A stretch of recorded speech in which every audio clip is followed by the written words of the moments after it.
A lot of people have been asking about the feasibility of tariffs eventually replacing the amount of income that comes to the federal government from federal income tax. It was something that the president discussed at last night's State of the Union address just past 9 p.m. in the nation's capital. President Trump saying last night, quote, "As time goes by, I believe the tariffs paid for by foreign countries will, like in the past, substantially replace the modern-day system of income tax, taking a great financial burden off of the people that I love." The president saying that, again, last night during his big speech. Let's break this down with Jeffery Degner. He's with the American Institute for Economic Research. Jeffrey, how feasible is tariff revenue and the idea of that amount of revenue actually replacing the amount of revenue that comes in from all Americans combined, their federal income tax? Is that something that makes sense? Well, thanks for having me, Austin.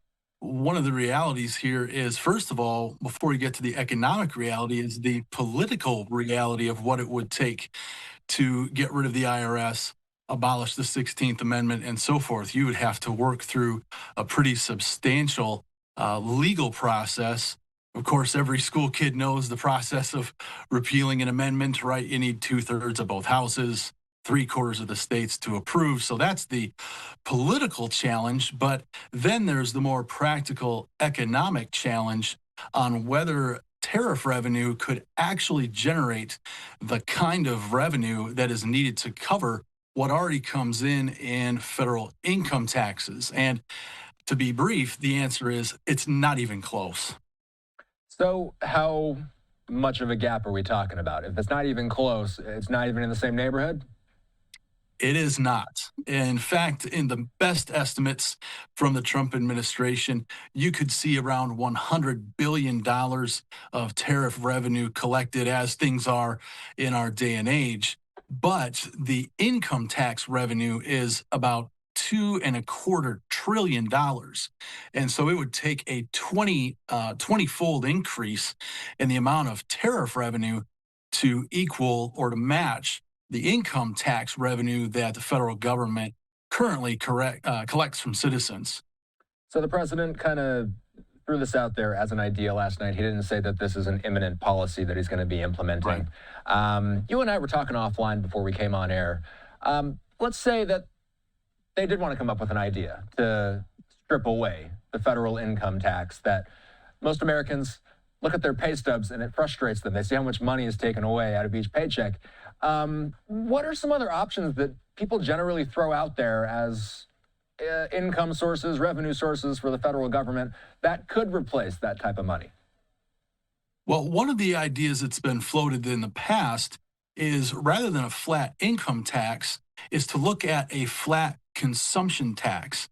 And one of the ways that we measure consumption, of course, in the US is to take that big chunk of GDP that's about 65 to 70% of our annual gross domestic product, which is made up of consumption. Now, just a few back of the napkin calculations would show us that if we taxed all consumption in the US at about 10%, that would be close to generating $2 trillion in tax revenue. Now, that would be a national sales tax, and that would exclude housing housing costs like rent and mortgage. So you could exempt that and get to about $2 trillion. Now, that is, for many economists, one of the best sort of taxes that you can have. For one, it would not continue this trade disruption that we're seeing with the tariffs, the ongoing negotiations. It would also eliminate the possibility of retaliation from traditional and historic trade partners. And so in that sense, it's non-distortionary. We continue to have free trade throughout the world, which historically the U.S. Has led the way. But with these recent tariffs, there's been some question about whether that is still the case. The other benefit is that for long-run growth in the economy, you need savings and investment. And if there is a consumption tax, really, as households, you've got two choices with your income. You can either consume it or save and invest. And one of the effects of a consumption tax is to shift towards greater savings and investment on the part of households, which brings greater stability to the economy, but economy at large, but even to households themselves. So that is an alternative that has been floated from time to time. But if the question is, how do you replace that income tax revenue? That would be one way to do it, and tariffs simply aren't going to cut it as things stand at the moment. Is consumption tax another way of saying sales tax? It is, and that would be separate from individual sales taxes at the state level. And of course, this would still allow states to compete amongst themselves. We see places like Florida and other states having low tax regimes, and so you still have some ability to move throughout the U.S. and really lower your overall tax bill.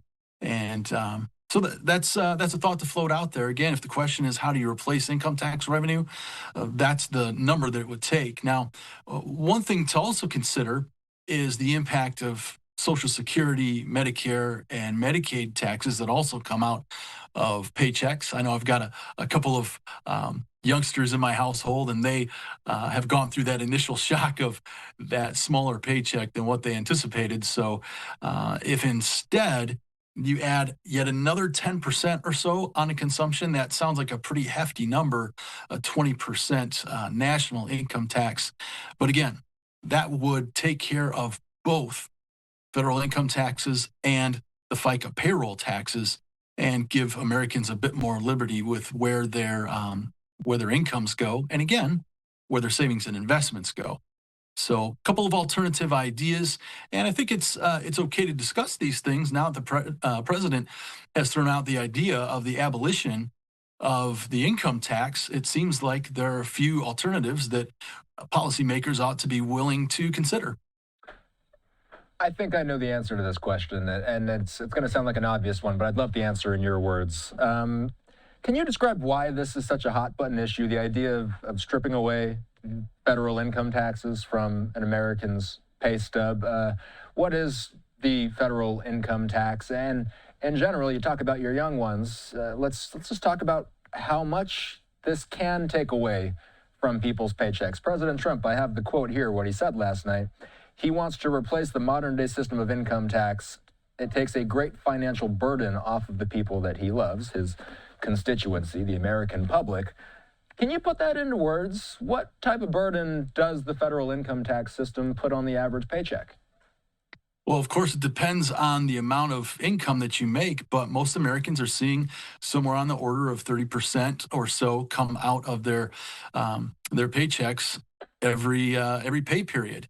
And it's not only that revenue that is reduced every time you get your paycheck, but think about the annual time and, frankly, the mental strain that comes upon households as they prepare for tax season. And we are right in the thick of it. And I used to teach in the college ranks, and I would ask students what their most feared date on the calendar was. And usually I'd talk about it in the taxation unit, and they would start to think, oh, April 15th is the most feared date on the calendar. So there's a tremendous administrative burden that is put on households as you try to put together your taxes accurately and without penalties, not to mention the additional costs that you might pay for a tax professional to make sure that you're in the clear. So it's that biweekly or monthly or weekly pain that you feel in the paycheck, but also the administrative burden that Americans face at the end of the tax year that would also be an additional benefit to households across the country. All right, Jeffery Degner's with AIER. Good talk. Thanks. Thank you, Austin. You bet. You want to hear President Trump's words yourself? Producer Caleb here chopped up about 2-3 minutes of the president's speech last night. This is where he floats the idea of tariffs replacing federal income taxes. Our country's stunning economic turnaround, the biggest in history, where the Dow Jones broke 50,000 4 years ahead of schedule, and the S&P hit 7,000, where it wasn't supposed to do it for many years, were tariffs. I used these tariffs, took in hundreds of billions of dollars to make great deals for our country, both economically and on a national security basis. Everything was working well. Countries that were ripping us off for decades are now paying us hundreds of billions of dollars. They were ripping us so badly, you all know that. Everybody knows it. Even the Democrats know it. They just don't want to say it. And yet these countries are now happy, and so are we. We made deals. The deals are all done. And they're happy. They're not making money like they used to, but we're making a lot of money. There was no inflation, tremendous growth, and the big story was how Donald Trump called the economy correctly, and 22 Nobel Prize winners in economics didn't. They got it totally wrong. They got it really wrong. And then just 4 days ago, an unfortunate ruling from the United States Supreme Court. It just came down. It came down. Very unfortunate ruling.